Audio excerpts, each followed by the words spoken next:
അയ്യ വണക്കം. അകത്താകേണ്ട രാഹുൽ മാങ്കൂട്ടം പുറത്തും, പുറത്ത് രാഹുൽ മാങ്കൂട്ടത്തിനെ ന്യായീകരിച്ചുകൊണ്ടിരുന്ന പൊട്ടന്മാരെല്ലാം അകത്താകുന്ന കാഴ്ചയാണ് നമുക്ക് കാണാനായിട്ട് സാധിച്ചുകൊണ്ടിരിക്കുന്നത്. മുക്കിത്തുടങ്ങി വീഡിയോകൾ ഓരോന്നോരോന്നായിട്ട് അവന്മാർ മുക്കിത്തുടങ്ങി. ആ അതിജീവിത എന്ന് പറയുന്ന പെൺകുട്ടിയെ അപമാനിച്ച് രാഹുൽ മാങ്കൂട്ടത്തിൻ്റെ ശില്പന്തികളും പെട്ടിപിടുത്തക്കാരും പിണിയാളുകളും ഇട്ട എല്ലാ വീഡിയോകളും രാഹുൽ മാങ്കൂട്ടത്തിൻ്റെ ടീമും മുക്കിത്തുടങ്ങി എന്നുള്ള റിപ്പോർട്ടുകൾ നമ്മൾ കണ്ടതാണ്. കണ്ടില്ലെങ്കിൽ പല വീഡിയോകളെല്ലാം ഞാൻ എൻ്റെ ഒരു കൊച്ചു കുരുട്ടുബുദ്ധിയിൽ നോട്ട് ചെയ്ത് വെച്ചിട്ടുണ്ടായിരുന്നു. പിന്നീട് അവിടെ ഉണ്ടോ ആ വീഡിയോ എന്ന് ചെന്ന് നോക്കിയപ്പോൾ ആ വീഡിയോ കാണാനില്ല. പല പ്രമുഖ വ്യക്തികളുടെ വീഡിയോയും ഇതിലുണ്ട് എന്നുള്ളതാണ് വേറൊരു കാര്യം.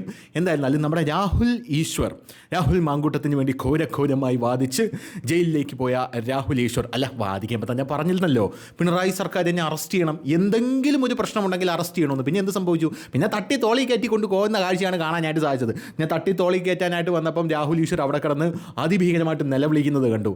ഇതിൽ ഏറ്റവും വലിയ മണ്ടത്തരം എന്ന് പറഞ്ഞാൽ ഇയാൾ മണ്ടനായിട്ട് അഭിനയിക്കുന്നതാണെന്ന് നമുക്ക് അറിഞ്ഞുകൂടാ.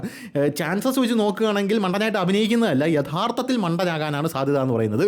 പോലീസ് ഒന്ന് ചോദിക്കുന്നുണ്ട്, നിൻ്റെ ലാപ്ടോപ്പ് എവിടെയെന്ന്. അപ്പോൾ ഉടനെ പറയുകയാണ്, ലാപ്ടോപ്പ് അങ്ങ് ടെക്നോ പാർക്കിലാണ് സാറേ. എന്നിട്ട് അകത്ത് കയറി വന്നിട്ട് ആ ലാപ്ടോപ്പ് എടുത്ത് മറച്ച് വയ്ക്കുന്നത് വീഡിയോ എടുത്ത് സോഷ്യൽ മീഡിയയിലൂടെ സ്വനത്തിയിരിക്കുകയാണ് രാഹുൽ ഈശ്വർ. അപ്പോൾ ഇങ്ങനത്തെ ഒരു സാഹചര്യത്തിലൂടെ കടന്നു പോകുന്നത്. എന്നിട്ട് രാഹുൽ ഈശ്വർ ഇപ്പോൾ നിരാഹാരം, ഗാന്ധിജിയുടെ മാർഗത്തിൽ ഞാൻ നിരാഹാരം കിടക്കാൻ പോവുകയാണ്. ഈ മുതുവാണത്തിന് വേണ്ടിയാണല്ലോ ഈശ്വര ഞാൻ സ്വാതന്ത്ര്യം മേടിച്ചു കൊടുത്തത് എന്ന് പാവം ഗാന്ധിജി ഇപ്പം ജീവിച്ചിരുന്നെങ്കിൽ ഗാന്ധിജിക്ക് തോന്നിപ്പോയേനെ. ആ രീതിയിലാണ് കാര്യങ്ങളൊക്കെ മുന്നോട്ട് പോയിക്കൊണ്ടിരിക്കുന്നത്. പിന്നെ ജ്യൂസും പാലും കൊടുത്തപ്പോൾ രാഹുൽ ഈശ്വർ പറഞ്ഞത്, ഇല്ല ഞാൻ ജ്യൂസും പാലും കഴിക്കില്ല എന്നാണ്. പിന്നെ പാലും മുട്ടയും വേണമെന്ന് ചോദിച്ചു. അപ്പോൾ പറഞ്ഞില്ല, എനിക്കിത് രണ്ടും വേണ്ട, ഞാൻ വെള്ളം മാത്രം കുടിച്ചുകൊണ്ട് നിരാഹാരം അനുഷ്ഠിക്കാൻ പോവുകയാണ് എന്നാണ് രാഹുൽ ഈശ്വർ പറഞ്ഞത്. അപ്പോൾ കേരള പോലീസ് പറഞ്ഞു, എൻ്റെ പൊന്നുമോനെ നീ നിരാഹാരം അനുഷ്ഠിക്കാൻ കാരണം മൂത്ത് നലിച്ച് കുഴി പോകത്തേ ഉള്ളൂ എന്ന് കേരള പോലീസ് പറഞ്ഞിട്ട് ഇപ്പോഴും നിരാഹാരം തുടരുകയാണെന്നാണ് രാഹുൽ ഈശ്വറിൻ്റെ ഭാര്യ ദീപ രാഹുൽ ഈശ്വർ മാധ്യമങ്ങൾക്ക് മുന്നിൽ വന്ന് പറഞ്ഞുകൊണ്ടിരിക്കുന്നത്. ഒരു കുഴപ്പമില്ല, സന്തോഷം മാത്രമേ ഉള്ളൂ എന്നാണ് നമ്മുടെ നാട്ടുകാർ മൊത്തം പറഞ്ഞുകൊണ്ടിരിക്കുന്നത്. സത്യം പറഞ്ഞാൽ ഈ രാഹുൽ മാങ്കൂട്ടം എന്ന് പറയുന്ന വ്യക്തിയെ ന്യായീകരിക്കുന്ന ആൾക്കാർ പോലും രാഹുൽ ഈശ്വറിനെ ന്യായീകരിക്കുന്നില്ല എന്നുള്ളതാണ് ഇതിൽ പ്രധാനപ്പെട്ട ഒരു കാര്യം എന്ന് പറയുന്നത്.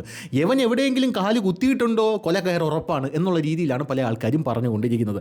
പിന്നെ ഇതിനിടയിൽ, അതായത് നമ്മുടെ ചാക്കോമാഷിൻ്റെ 101 പവനിടയിൽ നമ്മുടെ ആടുതോമയുടെ കുഞ്ഞ് നെക്ലസ് മുക്കിക്കളയല്ലേ എന്ന് പറഞ്ഞതുപോലെ, നമ്മുടെ സ്ഫടികത്തിലെ ആ ഡയലോഗ് പോലെ നമ്മുടെ സന്ദീപണ്ണ ഒളിവി പോയിരിക്കുകയാണ്. എന്തിനാണെന്ന് അറിഞ്ഞൂടാ ആർക്കും. സന്ദീപണ്ണനെ ഇപ്പോൾ കാണാനില്ല. കഴിഞ്ഞ ദിവസം ഫോൺ വിളിച്ചു നോക്കി, ഫോൺ സ്വിച്ച് ഓഫാണ്. സന്ദീപണ്ണൻ്റെ വീട്ടിൽ പല ആൾക്കാരും പോയി നോക്കിയെന്ന് പറയപ്പെടുന്നു. അവിടെ ഇല്ല എന്നാണ് കാണാനായിട്ട് സാധിക്കുന്നത്. ഇനി വീട്ടിൻ്റെ അടിയിൽ ബങ്കർ വഴി ഏതെങ്കിലും വഴി ഇറങ്ങി ഓടിയോ എന്നാണ് അറിയാനായിട്ട് സാധിക്കാത്തത്. എന്തായാലും സന്ദീപണ്ണനും ഒളിവിലേക്ക് പോയിരിക്കുകയാണ് എന്നുള്ള റിപ്പോർട്ടുകളാണ് ഇപ്പോൾ പുറത്തു വന്നിരിക്കുന്നത്.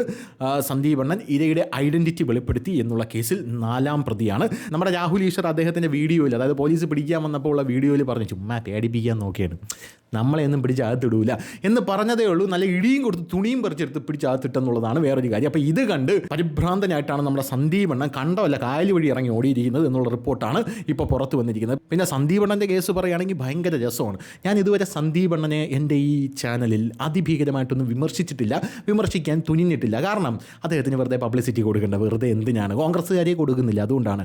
തൃശ്ശൂർ കയറിയ മുട്ടുകാല് തല്ലി ഒടിക്കുമെന്നാണ് തൃശ്ശൂർ DCC പറഞ്ഞിരിക്കുന്നത് എന്നാണ് പല മാധ്യമങ്ങൾ റിപ്പോർട്ട് ചെയ്ത് അവസാനമായിട്ട് ഞാൻ കണ്ടത്.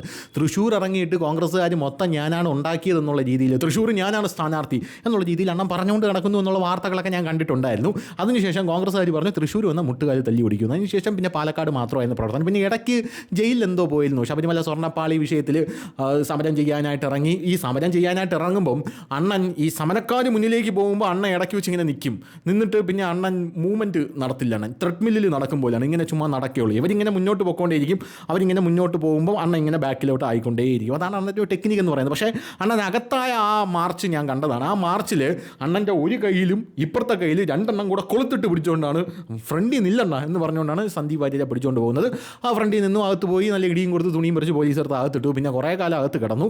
അതിനുശേഷം എങ്ങനെയൊക്കെയോ ജാമ്യം കിട്ടി പുറത്തിറങ്ങി വന്നു. പിന്നെ രമേശ് ചെന്നിത്തല അദ്ദേഹത്തിൻ്റെ ഒരു വേദിയിൽ സന്ദീപ് വാര്യരെ പരാമർശിച്ചില്ല എന്നൊക്കെ പറഞ്ഞ് അതിഭീകരമായിട്ടുള്ള വിവാദങ്ങളൊക്കെ പൊട്ടിപ്പുറപ്പെട്ടു. പക്ഷേ സന്ദീപ് അണ്ണൻ ഭയങ്കര മിടുക്കനാണ്. കാരണം BJP ന്ന് ഇപ്പോൾ വിട്ടിട്ട് കോൺഗ്രസിലോട്ട് ചാടി കയറിയതേ ഉള്ളൂ. അതായത് എരുതിയിൽ നിന്ന് വറചട്ടിയിലോട്ടാണ് പോയിരിക്കുന്നത്. അവിടെ അണ്ണൻ ഇതൊന്നും ഒരു വിഷയമേ അല്ല. BJP കസേര കിട്ടുന്നില്ല എന്ന് പറഞ്ഞാണ് അണ്ണൻ പോയത്. അവിടെ കസേര എന്നല്ല, കടത്തിണ്ണ പോലും അണ്ണന് കിട്ടുന്നില്ല എന്നുള്ളതാണ് പ്രധാനപ്പെട്ട ഒരു കാര്യം എന്ന് പറയുന്നത്. എന്തായാലും സന്ദീപ് വാര്യർ അണ്ണൻ ഇപ്പോൾ കോൺഗ്രസ്സുകാരുടെ കൺകണ്ട ദൈവമാണ് എന്ന് ആരും പറഞ്ഞില്ല, ഞാൻ തന്നെ പറയുന്നു എന്നാണ് സന്ദീപ് അണ്ണൻ പറയുന്നത്. അണ്ണൻ്റെ ഇൻസ്റ്റാഗ്രാമൊക്കെ എടുത്ത് നോക്കിക്കഴിഞ്ഞാൽ അണ്ണൻ തന്നെ അണ്ണൻ്റെ വീഡിയോ എടുത്ത് എഡിറ്റ് ചെയ്തു, അണ്ണൻ തന്നെ അണ്ണൻ്റെ വീഡിയോയിൽ ക്കും ലവ് ലവ് ലവ് എന്ന് പറഞ്ഞ പാട്ടൊക്കെ ഇട്ട് അണ്ണൻ തന്നെ ഇങ്ങനെ ഇറക്കിക്കൊണ്ടിരിക്കുകയാണ് വാട്സപ്പ് സ്റ്റാറ്റസ് ഇടാൻ വേണ്ടിയിട്ട്. പിന്നെ കുറേ ആളുകളെയൊക്കെ ടാഗ് ചെയ്തിട്ടേക്കും, എന്നിട്ട് അണ്ണൻ തന്നെ ചാനലിൽ വന്ന് തള്ളും. ഇൻസ്റ്റാഗ്രാമിലൊക്കെ എന്ന് പറഞ്ഞാൽ എനിക്ക് ഭയങ്കര സപ്പോർട്ടാണ് കിട്ടുന്നത്. ഇൻസ്റ്റാഗ്രാമിലെ സുഹൃത്തുക്കൾ എന്നെ സപ്പോർട്ട് ചെയ്ത് മെരിക്കുകയാണ് എന്നാണ് പറഞ്ഞിരിക്കുന്നത്. എന്തായാലും സോഷ്യൽ മീഡിയയിലെ സപ്പോർട്ടും ലൈക്കും എണ്ണിക്കൊണ്ടിരുന്നു കഴിഞ്ഞാൽ അതല്ല പാർട്ടി പ്രവർത്തനം എന്ന് അണ്ണൻ ഏത് സമയത്ത് മനസ്സിലാവും എന്ന് എനിക്കറിയില്ല.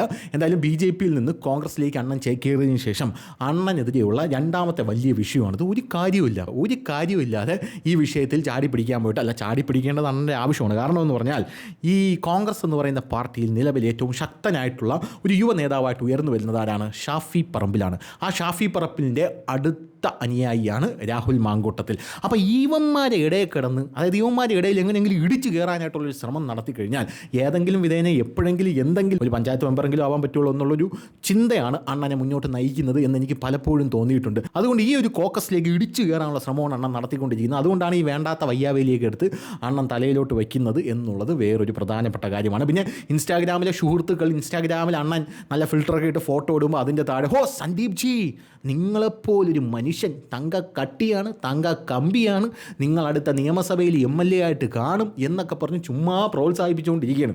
അതുപോലെ ചുമ്മാ പ്രോത്സാഹിപ്പിച്ചൊരു മനുഷ്യൻ ആരാണെന്ന് അറിയാമോ? രാഹുൽ ഗാന്ധി ഒന്ന് നടന്നു കഴിഞ്ഞാൽ യുവമാർ വന്ന് പറയും ഈ മനുഷ്യൻ. രാഹുൽ ഗാന്ധി ഒന്ന് തിരിഞ്ഞാൽ പറയും യുവത്വത്തിൻ്റെ പ്രതീകം ഏത്? ഈ മധ്യവയസ്കൻ. ഇനി രാഹുൽ ഗാന്ധി ഒന്ന് ഇരുന്നാൽ പറയും ഈ മനുഷ്യൻ്റെ ഒരു കാര്യം എന്നൊക്കെ പറഞ്ഞ് ഇങ്ങനെ പ്രോത്സാഹിപ്പിച്ച് തള്ളിക്കൊണ്ടിരിക്കുകയാണ്. അപ്പോൾ അതുപോലെയാണ് സന്ദീപ് വാര്യരെയും പ്രോത്സാഹിപ്പിക്കുന്നത്.